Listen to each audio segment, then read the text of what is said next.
किरीटिनं गदिनं चक्रहस्तम् इच्छामि त्वां द्रष्टुमहं तथैव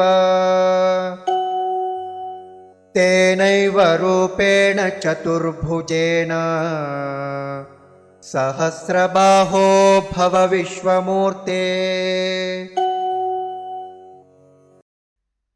किरीटिनं गदिनं चक्रहस्तम् इच्छामि त्वां द्रष्टुम् अहं तथा एव तेन एव रूपेण चतुर्भुजेन सहस्रबाहो भव विश्वमूर्ते।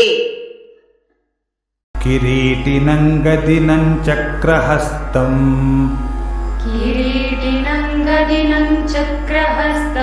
इच्छामि त्वां द्रष्टुमहं तथैव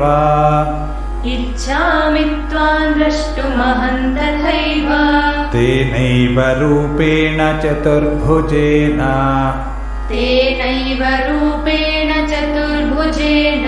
सहस्रबाहो भव विश्वमूर्ते।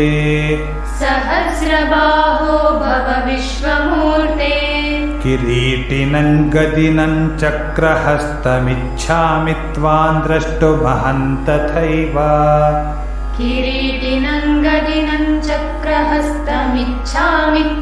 द्रष्टुमहं तथैव तेनैव रूपेण चतुर्भुजेन सहस्रबाहो भव विश्वमूर्ते।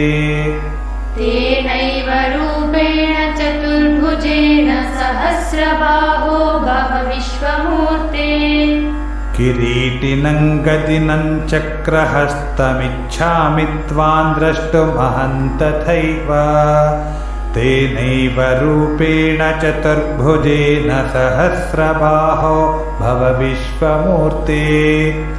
किरीटिनं गदिनं चक्रहस्तमिच्छामि त्वां द्रष्टुमहं तथैव तेनैव रूपेण चतुर्भुजेन सहस्रबाहो भव विश्वमूर्ते।